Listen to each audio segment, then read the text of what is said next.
All right. Welcome, welcome. Spark of inspiration in beautiful, badass soul school community. And today with me, is it Jonas?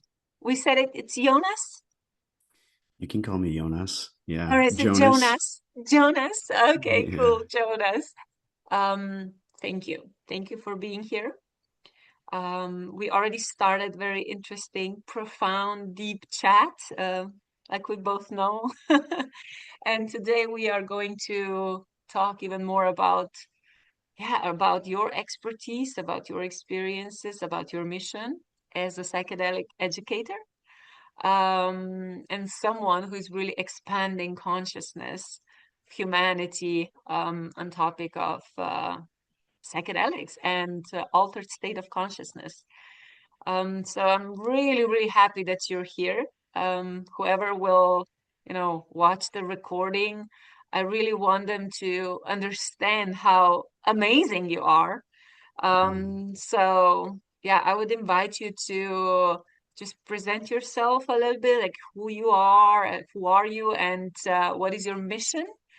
Who would you like to meet in this path? And also, how can community, especially beautiful badass souls, how can we help you? How can we support you with your mission? And then we'll continue from there. I love it. I love it. Thanks for that. And thanks for inviting me on. I've already said this to you, but yeah, I'm just such a fan of the energy and all the work that you're putting out there, everything that you're sharing in the community that you're creating. It's been a pleasure to be part of it for a while now, and it feels like there's a lot of resonance. Ultimately, it feels like there's a lot of alignment in our shared mission, which is being of service, being of service to the evolution of humankind, the expansion of consciousness, the healing and awakening of humankind, right?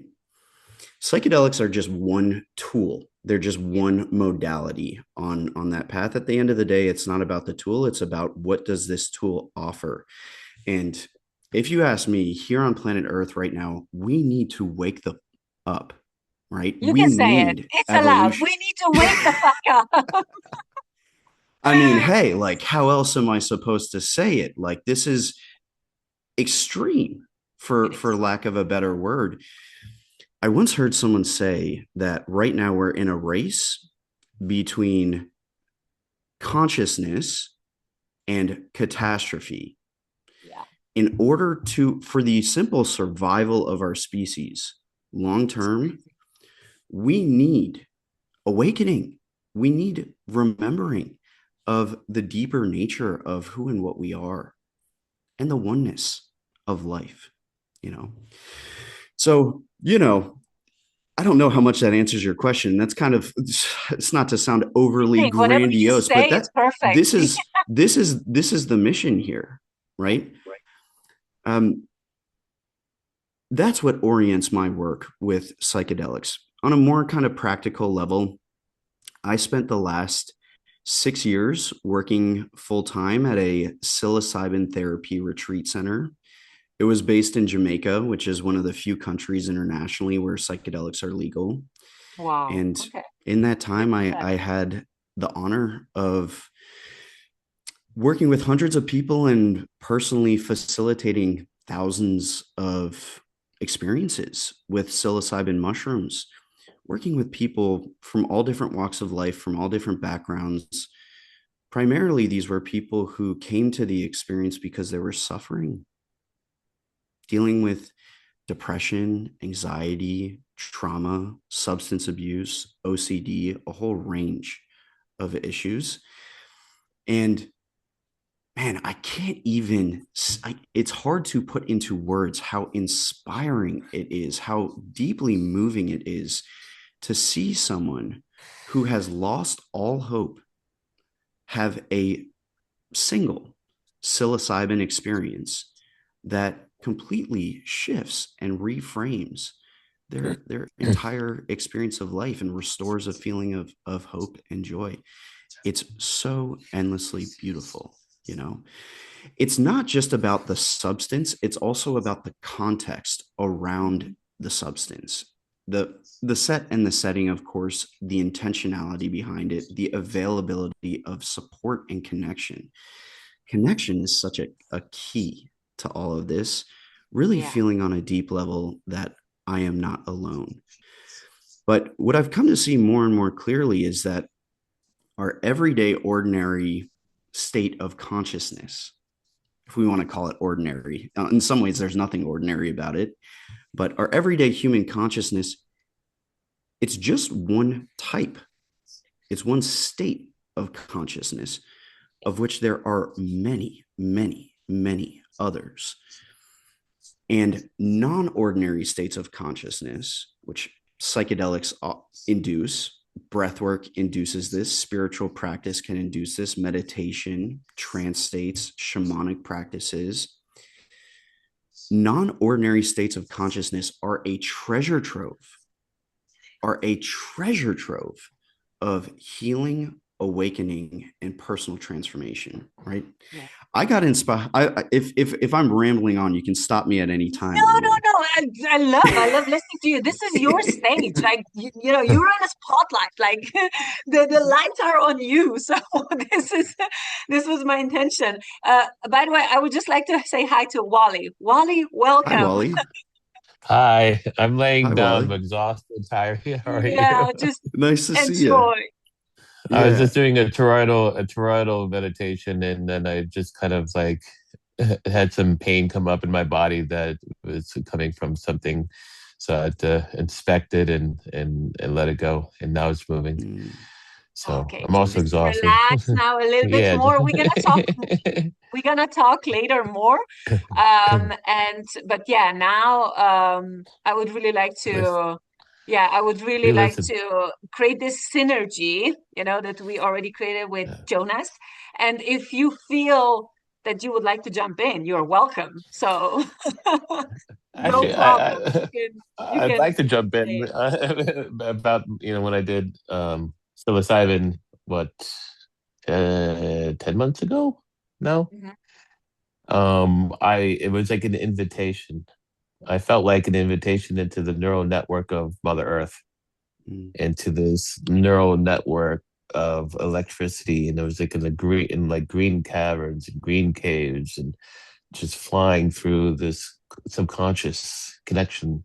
And like you said, Jonas, is not just one, it's like one state, but many different consciousness in that state of connection, connecting at once. And I was like going through and then also following the neuroplasticity of what's happening in this journey as well.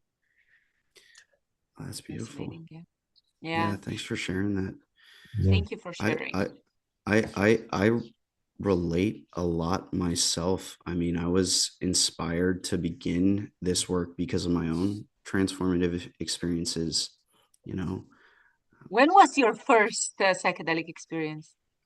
my first experience was around 15 years ago, and it happened kind of by accident. I wasn't seeking it out. One of my friends had some mushrooms, and he offered me to join and participate, and I was scared. I was intimidated. I didn't know what to expect, but I was also so curious. What does this have to offer? And curiosity won over fear that day, and in a way that was completely unexpected to me. How much I did you take? had such a profound experience. I took around 3.5 grams of Mm. psilocybin, and I was in a park in Nashville where I was going to college at the time. And yeah, man, I'm happy to share more about that. Do you want to Oh, hear about sure. that experience? Yeah, absolutely. it really Absolutely. it really put me on this path, and it led to this whole exploration of the mystery of consciousness, the mystery of who and what we are in the psychedelic space, and opened the door to spirituality in my life. I Mhm. mean, before this experience, the word spirituality meant nothing to me. I was an atheist, I was a materialist, meant nothing to me. In this first experience, I remember I was in a park in Nashville. I was laying down in the grass, and I remember knowing that the mushrooms were working because I was looking up at the sky and there was a bird that flew overhead and it left like ripples in the sky behind it. And I was like, whoa, that's not normal. And I just found myself entering into this experience where slowly and progressively, as the mushrooms were coming on, I felt myself overcome by a sense of awe, awe. Like I was looking at the all the most seemingly ordinary, mundane details of life, nature, the trees swaying in the wind, the insects, the clouds passing by, and all of a sudden, everything appeared as the most incredible, mysterious miracle. Like, how is any of this possible? Hi, April. Nice to Hi, see you. April. Nice to connect. I was just overcome by this feeling of awe that was so beautiful because it was such a departure from my everyday state. At the time, I was dealing with a lot of anxiety. I felt very lost in my life. I felt very confused about career and meaning and purpose and where am I going and what am I doing? And these questions were always just running through my mind. And in that moment, it was quiet. It was For the first time, probably, huh? so quiet and expansive.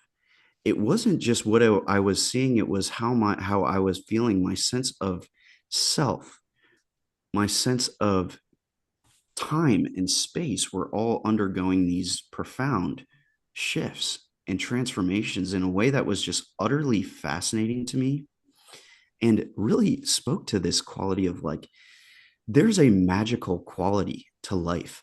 I remember staring at the grass. I was like looking at a blade of grass. I was just like I know that. transfixed by this blade of grass and looking so deeply into this grass. And I was seeing like all the little cells and how complex and beautiful a single blade of grass is and what a mysterious, like, how does this exist?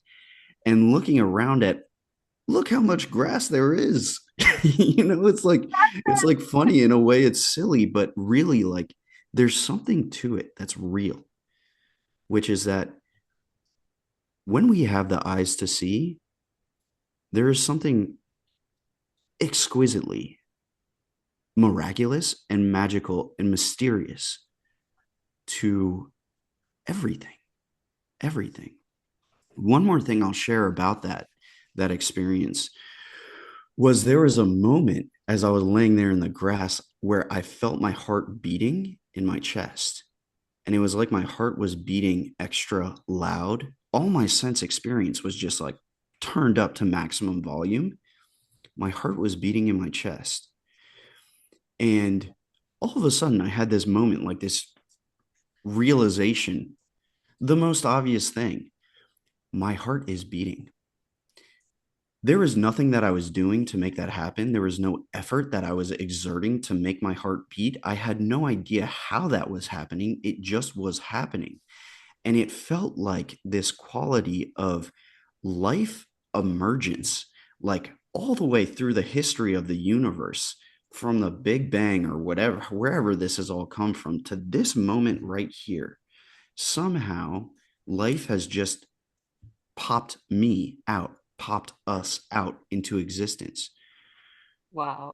And to me, that was my first ever, like, truly spiritual experience in a way that felt, it wasn't like spirituality as an idea or a concept or a book, a belief system, a dogma. No, this was a direct experience, a powerful feeling that just overcame me. It was so emotionally moving.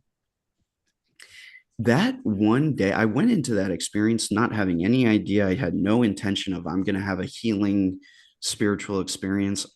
That day forever changed the way that I see life, that I see myself, because that was also the day that I became fascinated by the question of is there more? Mhm. Maybe there is more to the mystery than my previous scientific worldview. It Yes. humbled me intellectually. I thought I knew things. And then all of a sudden I remembered, oh, I guess it's all a mystery, huh? We don't know what we don't know. And now it's like, oh shit, look at that. Mhm. So tell Yeah. me, when was then? Okay, this was the first time. So how long did it last? Yeah, first of all, like how long did the experience last? It was like what, 2 hours, 3 hours, more, It's about 4 hours. something like that. Yeah. Yeah. Okay. And when did you take it the next time? Because like when you experience something like that, like where you're, oh shit, like, oh my God, I don't know what was that. Like, okay, I have to stop a little bit, or just like, oh my God, I cannot wait to go back there. So, how was it for you? It was somewhere in between. I definitely didn't feel any rush to go back into the experience. It felt like that gave me such a feast Wow. to just process and digest and feel into. I mean, it was a profound shift in my worldview. What I will say is that from that day, I became absolutely fascinated. How is it that 3 grams of a dried fungus just did this, just changed my life in this way? Like, bizarre in a way to think about. A mushroom, of all things, just changed my life. That was so interesting to me. I became really curious about consciousness in these non-ordinary states and psychedelics as tools for modulating, for shifting our state of consciousness.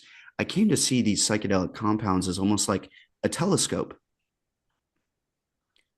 It's like there's a telescope right here, and people are saying, don't look through the telescope. That's not allowed. That's illegal. I want to look.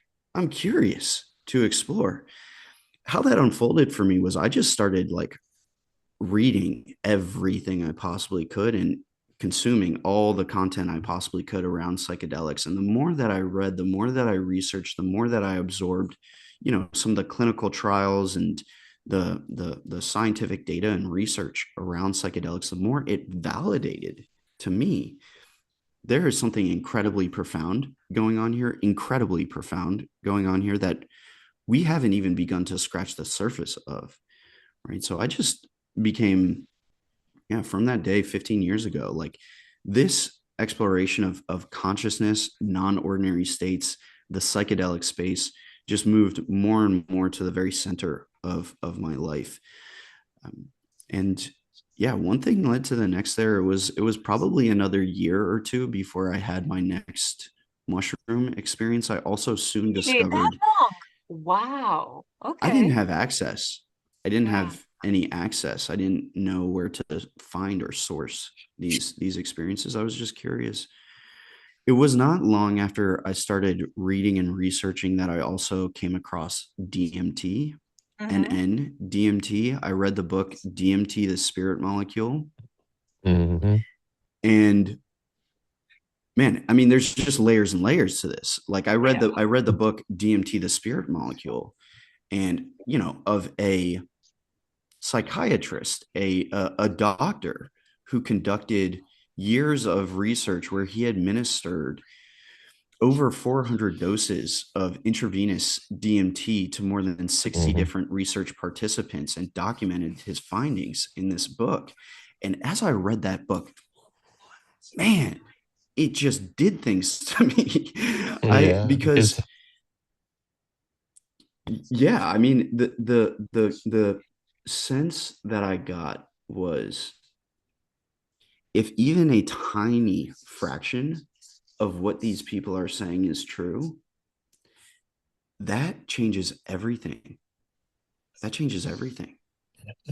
they Yeah. all went to the same place, the same space, the same universe, and saw the same entities or avatars.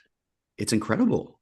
It raises Yeah. such profound questions about the nature of Mhm. reality, right? If people Mhm. are, if dozens, hundreds, thousands of people are describing subjectively an out of body journey to what appear to be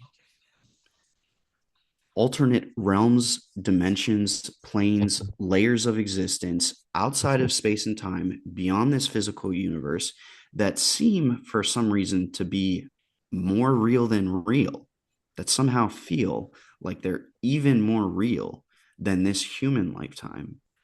Mhm. What does that tell us? Is everyone hallucinating the same things?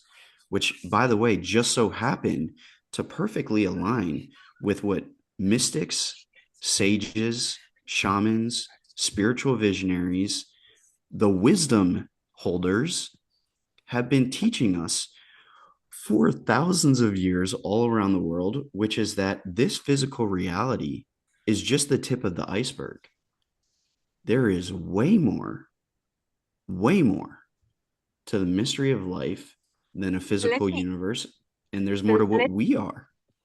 yeah, let me ask you also this. When you first had experience with psilocybin and then afterwards with DMT, how would you describe in terms of similarity? Like, did you see anything, or would you say like, okay, that was kind of similar experience, or that was a completely different experience? It's a good question. For me, completely different experience. Everyone's experience is so Yeah, unique, right? So I'm yeah. just speaking from my experience. It's interesting. Psilocybin, the molecule, is almost identical in molecular structure to NN-DMT and 5-MeO-DMT, as well as serotonin, interestingly. So there are similarities. There are similarities. For me, the difference, one of the differences is that when I was in this psilocybin experience, the first one that I did, I was very firmly still kind of in my body, Yeah. in this Realm. Yeah. plane, Yeah. in this realm. With NN-DMT, I've never experienced anything like it. 5-MeO DMT has some similarities, but is also very different in its own way. Five five MDT, this is Bufo, yeah? Yes, Yes. Yeah. exactly. It can be a little confusing because there's several different types of DMT. The DMT. two Yeah. main ones, or the most commonly referred to ones, are NN-DMT, Okay. which is in ayahuasca. That's the psychedelic Okay. compound in Okay. Okay. ayahuasca. Yeah. Thank you And it for also clarifying that. happens to naturally occur in our physiology. Like we Yeah. all have the most powerful psychedelic compound on the planet naturally Yeah. exists within every single one of us, Yeah. and no one knows why. That's NN-DMT. 5-MeO-DMT is bufo. It comes from a species, or it's naturally occurring in a species of toad called Bufo alvarius, Yeah. and as well as some other plants. And there are similarities to the experiences. There are significant differences as well, but both offer some of the most profound and immersive Yeah.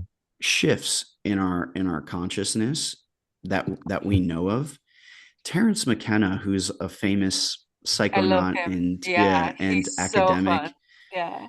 the man was a wizard with words. Like he was an absolute, I mean, he just had a command of language, and he spoke in this poetic way that was also very human and relatable. It was amazing. He described the DMT experience as a 100% reality switch. Mm-hmm. One moment you're sitting on your couch, the next moment you're somewhere else.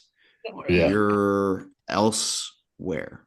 Yeah. Another big difference I would say between the DMT experience and psilocybin is how rapid the experience is. With psilocybin, there's an onset Yeah. period of around 30 to Mm-hmm. 45 And minutes. DMT is like, It's like a rocket ship.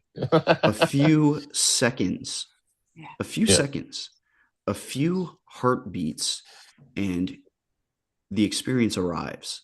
That was in a scary for powerful me though. way. Yeah. That Yeah. was, I It mean, is.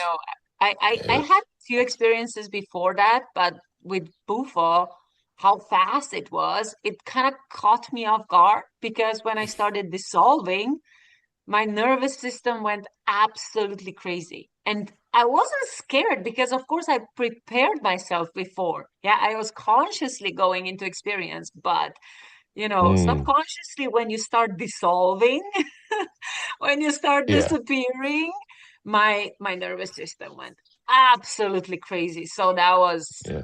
that was pretty scary. Yeah. Yeah. It I gotta is. say too, for my 5 a.m. DMT experience, I did it in Brooklyn. And the funny thing is I called it. I actually 3 weeks before I did it, I was actually practicing holotropic breath work to get my own DMT activated, which I did several times. And then I went into this ceremony, and before I even went in, I saw these entities that might be when my friend went in, and then I went in after him, and it was like boom, rocket ship and infinity. And it felt like almost like toroidal. I remember having this feeling like going through the mandalas in this tunnel of light and five different dimensions at one time and seeing different experiences. It Yeah. Yeah. was wild. And coming out and feeling this, that's what love is. That is what pure love to me felt like. It's beautiful. Beautiful. Yeah. Yeah. Yeah. Thank you for sharing. Um, and okay, now let's talk about you as an educator. Yeah, you meet a lot of people who are either interested because they haven't tried it yet and they're like curious, like all kind of questions that they ask. And in our community, of course, there are people who had experience, but there are also people who didn't have experience. Maybe, they're not even feeling the call, which is completely okay because, like we said, psychedelics is just one tool. But there are also for people who are feeling the call, like they are hearing the call, but they were asking me like, Anya, what is like the best first experience? Like which one should I choose? Yeah, like what do you recommend me? And I'm like, I cannot tell you what I recommend you, but based on my experience, like the most gentle one was MDMA for me personally, because it's like very focused on opening the heart and it was very, very gentle.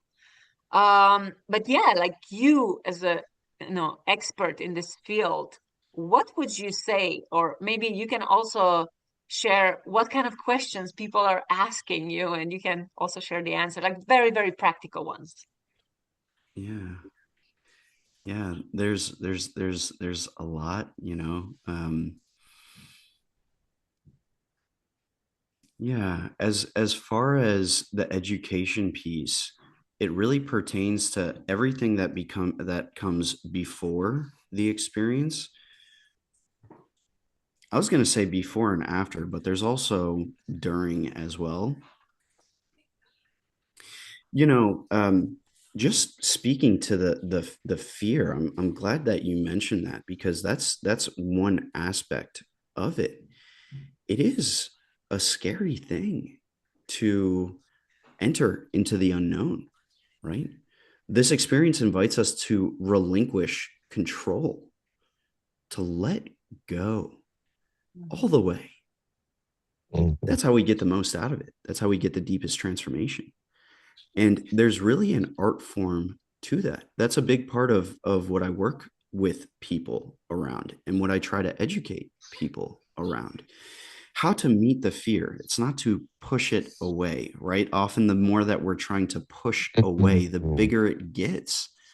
How do we enter into a relationship with it? How do we meet it? Mhm. How do we Oh, invite it in more deeply and say, hey, there's space. In Buddhism, they have a quote that's something like invited in for tea. yeah. It shows up for Oh, an important reason. It's a protector. It holds a mm, message. So we're absolutely. meeting it with respect. Yeah. Just very, very briefly along the lines of education. I love this idea. Imagine that I wanted to run a marathon. I probably wouldn't just wake up tomorrow and run 26 miles, right? Or however many kilometers. There's training that goes into it. There's preparation, and the preparation goes deeper than just reading some books or listening to a podcast, right? If I was training for a marathon, just reading some books, it might help me, but it wouldn't condition me. It wouldn't help on that deeper nervous system level, right? Mhm. And this is when we're talking about working with fear and working with emotional intelligence, working with nervous system regulation, the capacity to self-regulate, to attend to ourselves.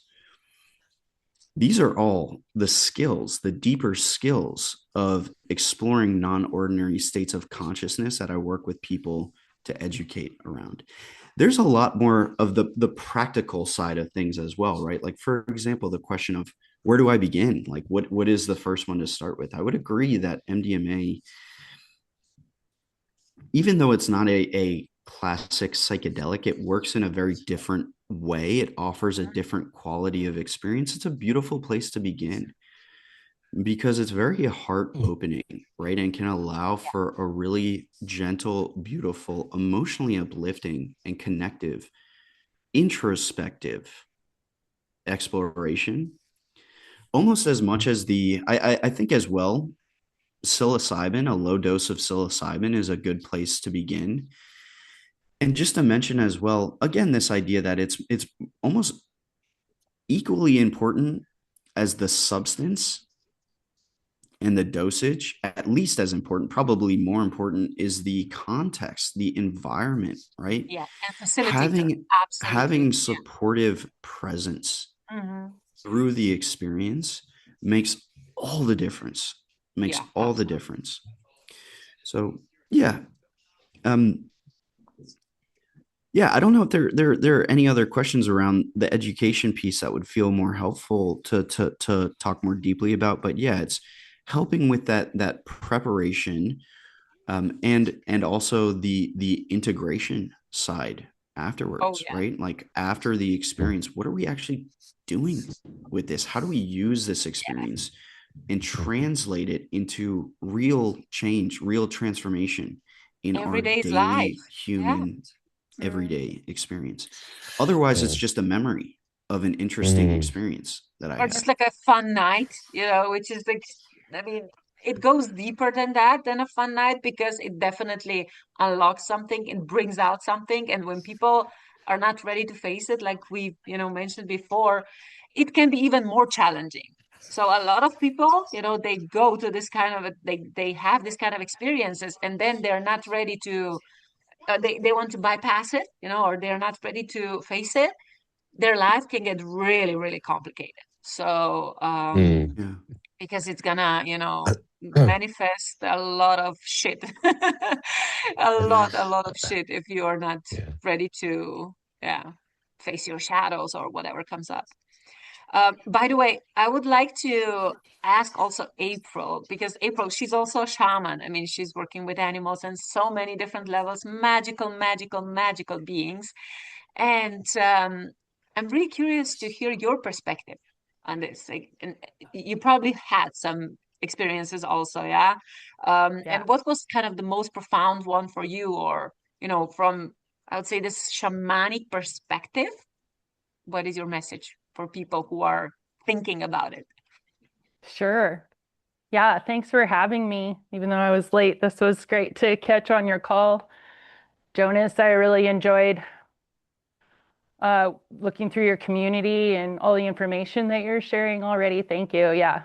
But yeah, my Mm. heart's going and I'm like all smiling from ear to ear because you're discussing my passion in life, absolute passion in life. And so, from a shaman's perspective, though, real quick, I want to hit that before we move on in conversation, is to remember that, ultimately a shaman is you are your own healer. Like remembering that's like in the definition, literally, of a shaman. And so when you're going into other realms and moving forward in the medicine that we're talking about, then to have that atmosphere and have the correct facilitators. And I think when you were talking about just as important as the medicine and the surroundings is the intention. The intention is key also, because then it isn't just a fun night, or you're not just hitting shadow work. You actually go in with intention.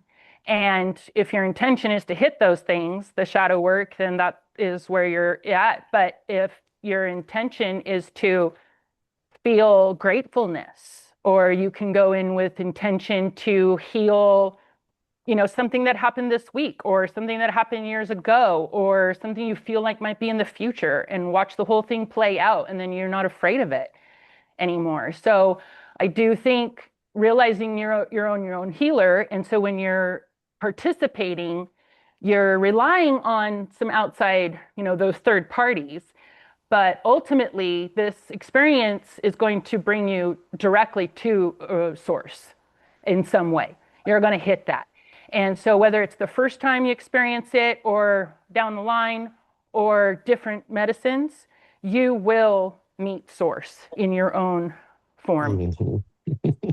And that, besides all the fun, reality, different realms, and all the things you see, and like Jonas brings out, the intensity of it is remarkable.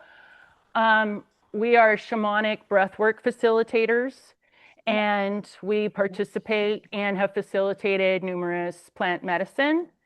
And so the breath work, a lot of the clients that we have worked with aren't ready to dive straight into plant medicine.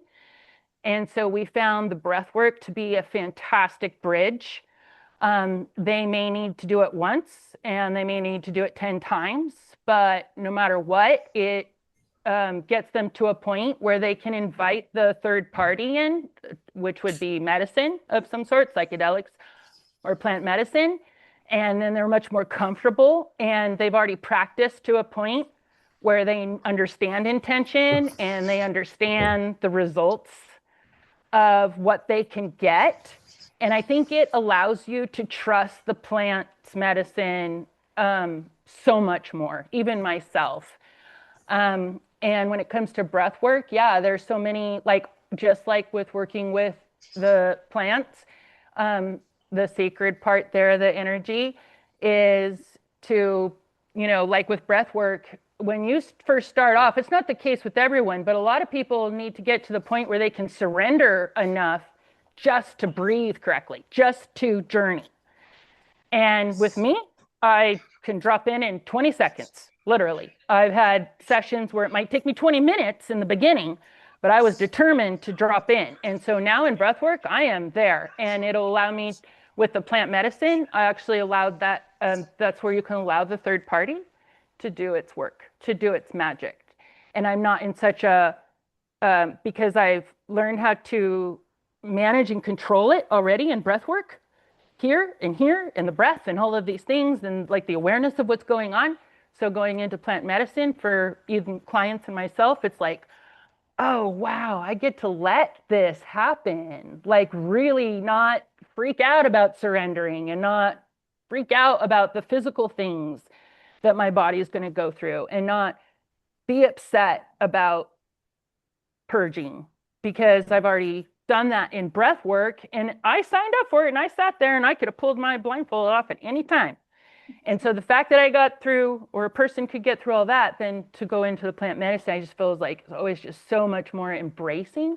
So if you had the opportunity, sometimes that's a beautiful route, but like Jonas brought out, is your facilitator and your surroundings, no matter what you're going to do, is, and your intention are the most important things. So if you're going to research it, I wouldn't research the fear part of it, because that's what most people immediately come up. I've had so many clients who are like alcoholics, and of course they're not ready for plant medicine, but they'll say to me, they're like, oh my God, April, I can't believe you do that. Who the hell would want to puke all night?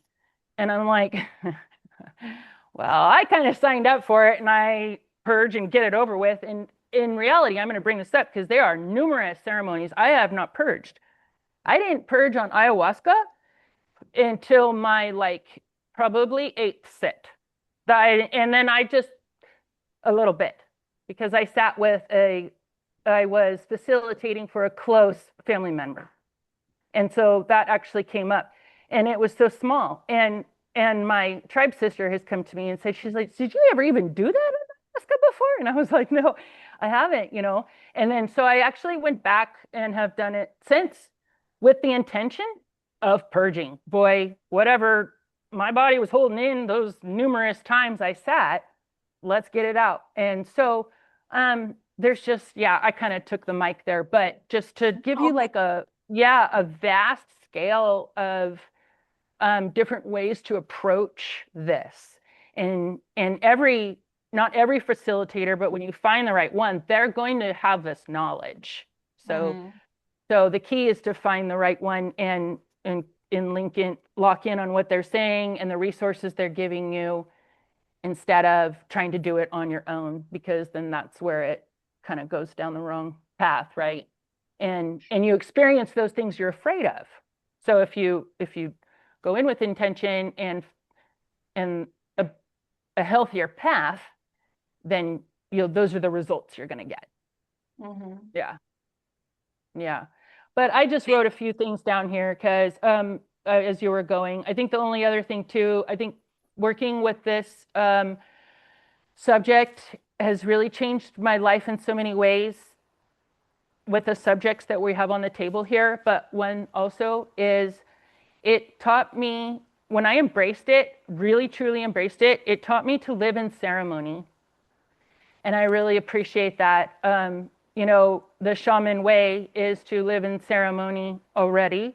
And so that's constant. We're trying to constantly, all of us are trying to embody the things that we say and preach and want to feel. But the plant medicine, what that brought to my life and facilitating it was that I had to also physically live in ceremony full time.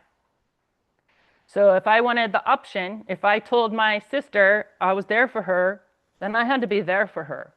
That means I restrained from alcohol and coffee and everything that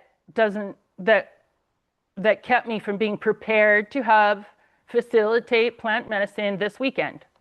So she could call me Monday or Tuesday or Wednesday and I'd say I could be there because I only needed a few days to detox whatever was in my psyche.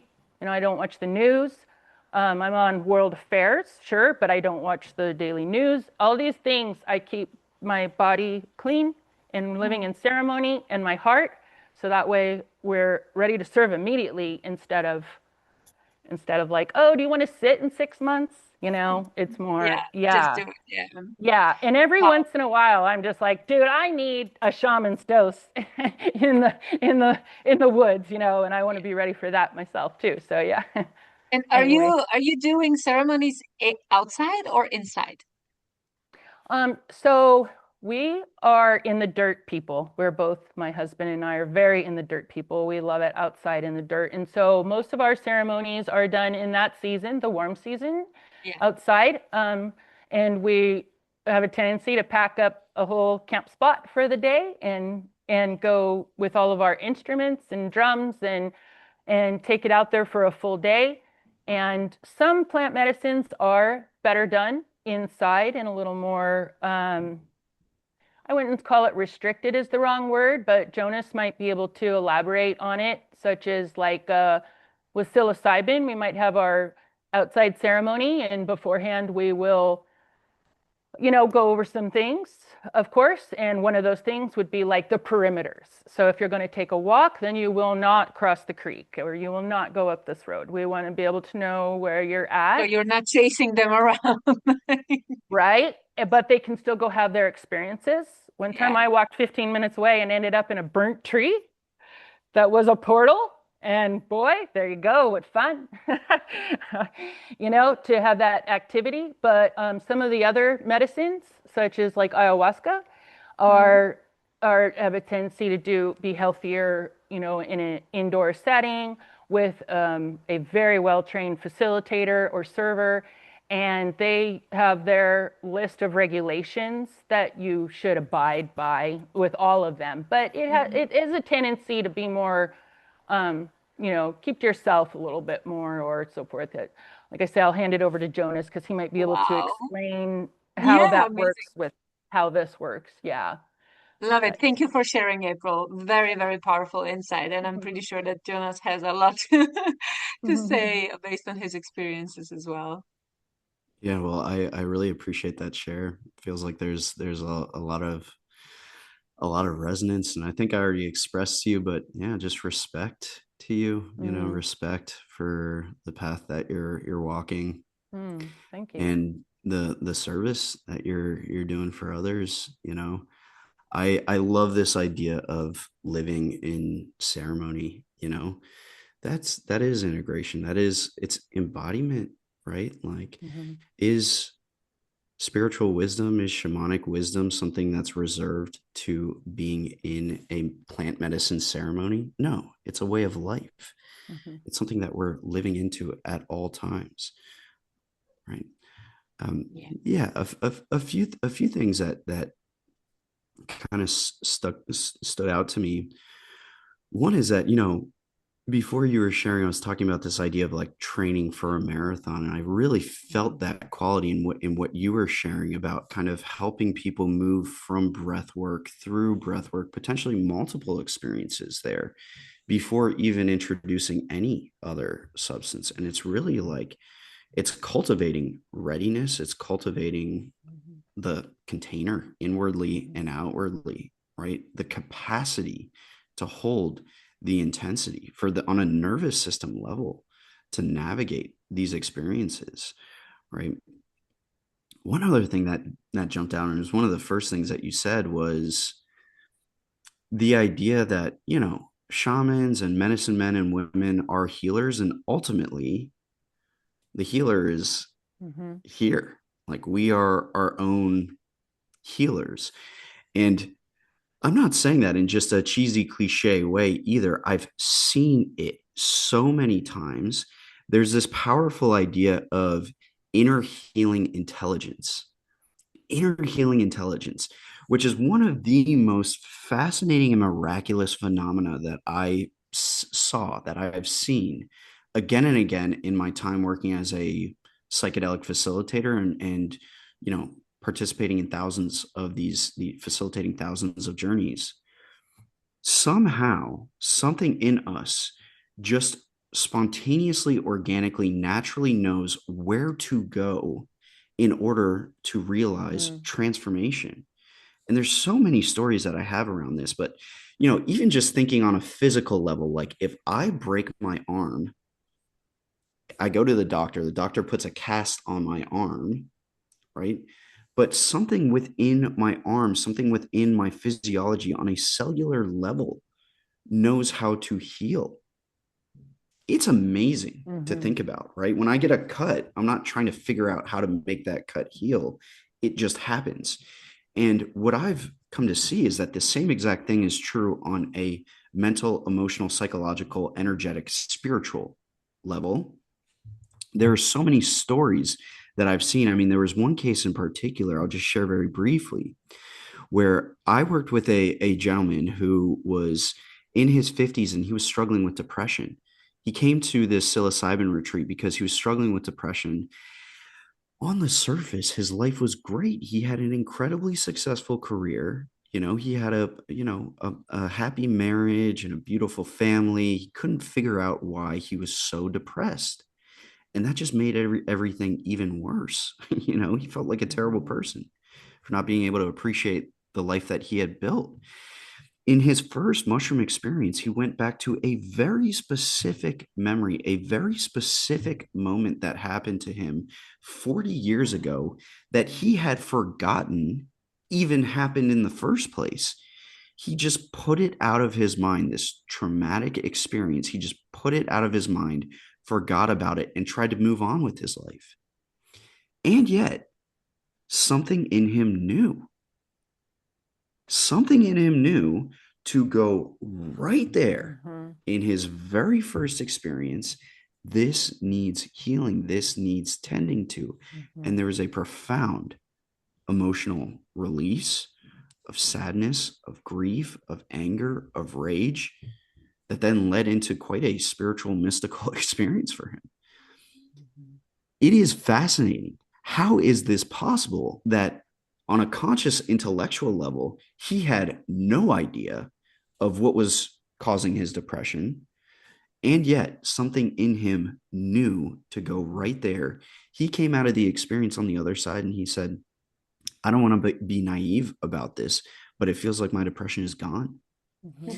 This is the power of these non-ordinary states of consciousness and plant medicines, and really all forms of shamanic practices and modalities for entering into these non-ordinary states, is that the medicines have a profound power in themselves, but really what they're doing is amplifying the power that's within Whatever we us. have, yeah, within. Yeah. Mhm. I would like to add something to that. Sure. So when I do inner child facilitation and shadow work with my clients, I also quantumly entangle with those clients, meaning I can physically feel what's happening in their body when it's happening. And I have this ability to unlock the barrier wall through an energy porthole with them.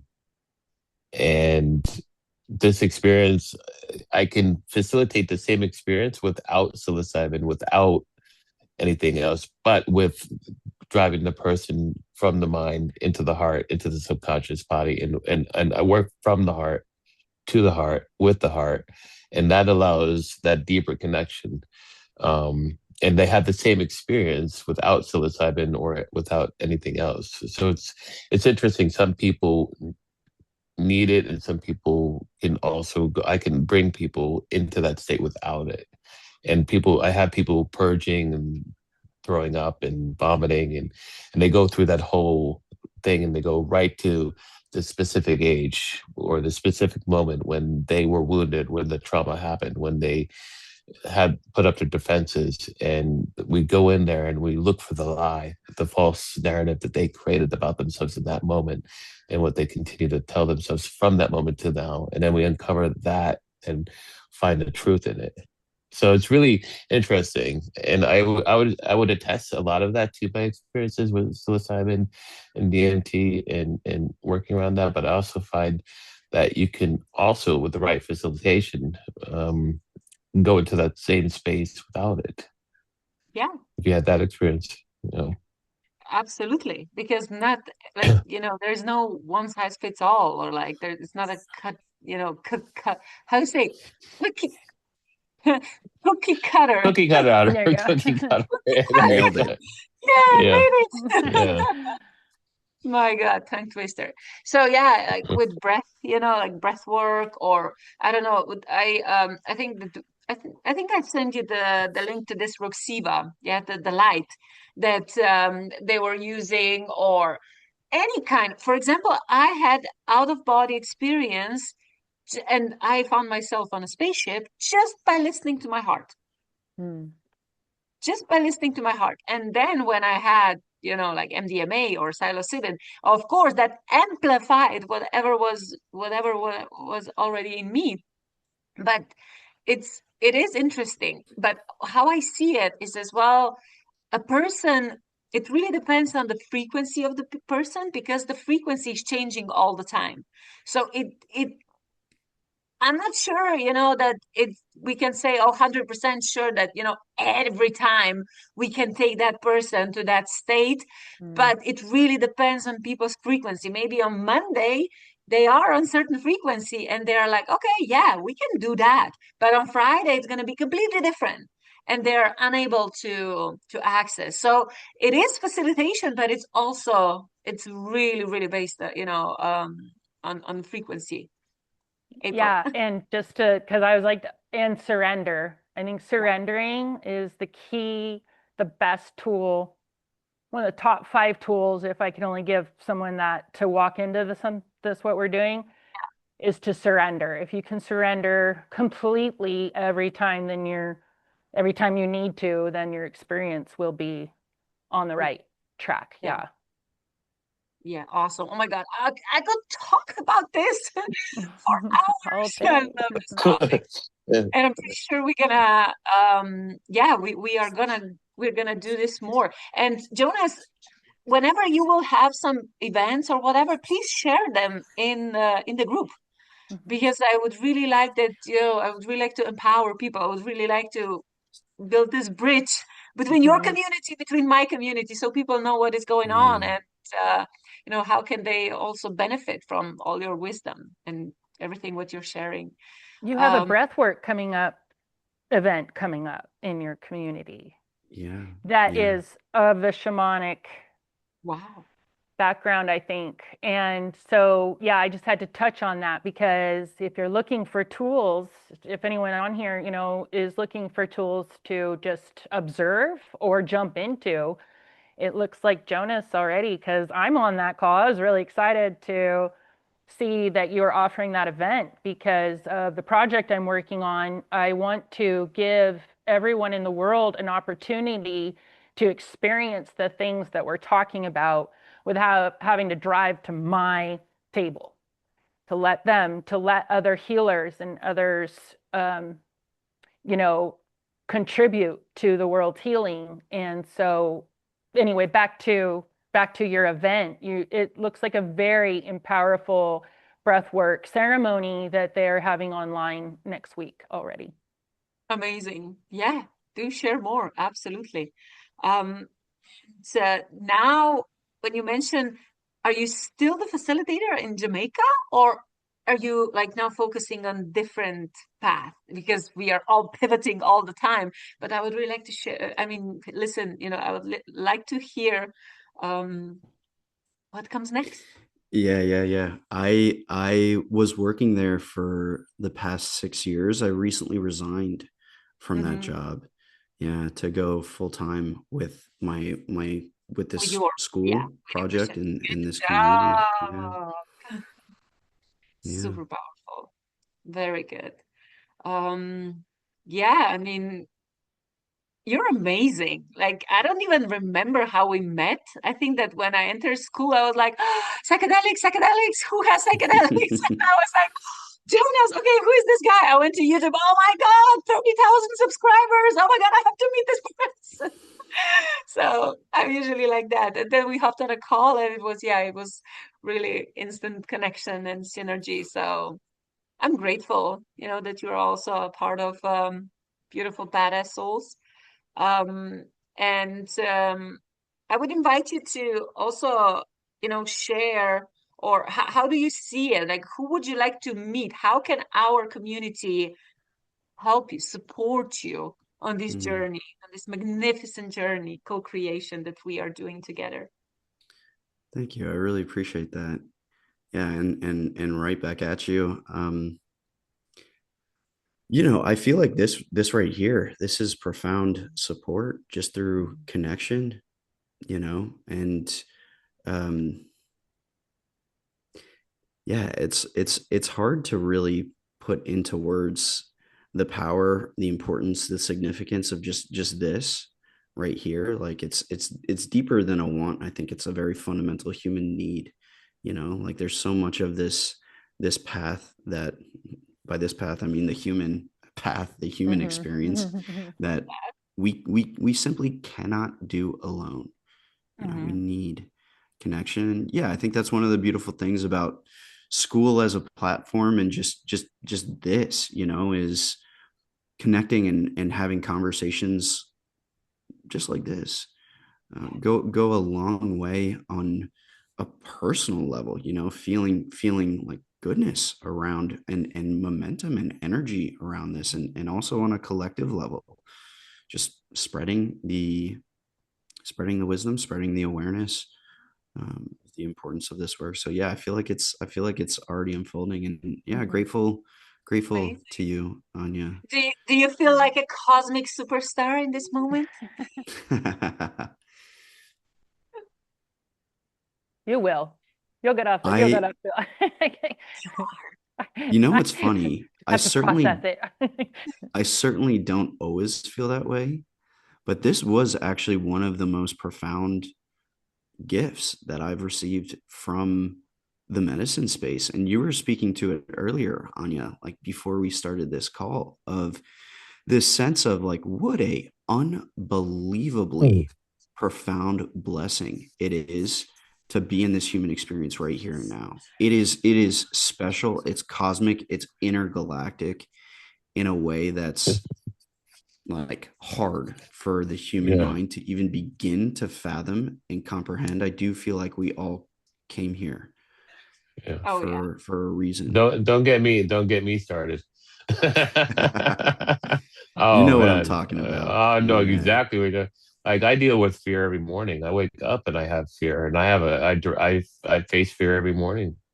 It's about abundance and making sure that I cover myself financially, and the work I had to do around that, and the fear and the states that I had to put myself into, call it in, and living in the wish fulfilled Neville Goddard. I do a lot of that, and but the pain body that you experience, um, and the sacrifice it takes in order to let go of who you believe you are or were, and allow yourself to become who you're meant to be, and that's your truth. And you Yeah. you meant to be who you are, Yeah, who you really are. So basically, we're not yeah, becoming anyone else. We are just yeah. remembering who we really Who are. we are. And Yeah. I think with psychedelics, it's like a shortcut in a way. I mean, it has to be facilitated, but it's like so profound. It's a gift. I think that McKenna, that he said, that especially psilocybin, it's here like it's an alien. Yeah, it's an alien Mhm. technology. Psychedelics are alien technology, and they are here. They were put here on planet Earth with a certain, specific intention to bridge the gap between dimensions. Mhm. I We're all love it. aliens. You're amazing. Uh, Well, thank you very much. This was, I knew it will be special, and it was, and I'm so looking forward to next one, because I'm pretty sure this is not the last one. So thank you, Jonas. I really, really admire your yeah. work. I appreciate your existence, your presence in the group, your energy, your grounded energy, masculine. Like I really, really feel good around you. So thank you. Mm, thank you. Thank you so much Yeah, to you this. as well. Yeah. Yeah. Yeah. And It's nice meeting you as well. yeah, likewise. Thanks, Wally. And thanks, April, for just being here and participating and sharing. It was a really beautiful conversation. Yeah, I enjoyed it a lot. Thank you. We Yeah, can You're thank continue you. on So so many different levels. perfect. welcome. And Anya and I are in Slovenia. We're like 20 minutes from each other, so we can grab a coffee. That was weird. And she's like, "You're in Slovenia." I'm like, "Yeah, you too." It's And funny. then we got together in That's a bar, awesome. and it's like I started like language and channeling, and like the whole In a freaking bar. bar started lightening up, and we were Yeah, like, whatever, yeah, like we're just doing our thing. yeah. I love it. Awesome. The connection was really beautiful. It was very honest. Awesome. Uh, Yeah, Awesome. this is how we roll. Yep. So keep on shining, beautiful badass souls. I love you all. You Thank All too. right. you. See you later. Thank you. Bye. Bye. Thank Bye. Thank you. you. Bye. Bye bye. Bye. Bye.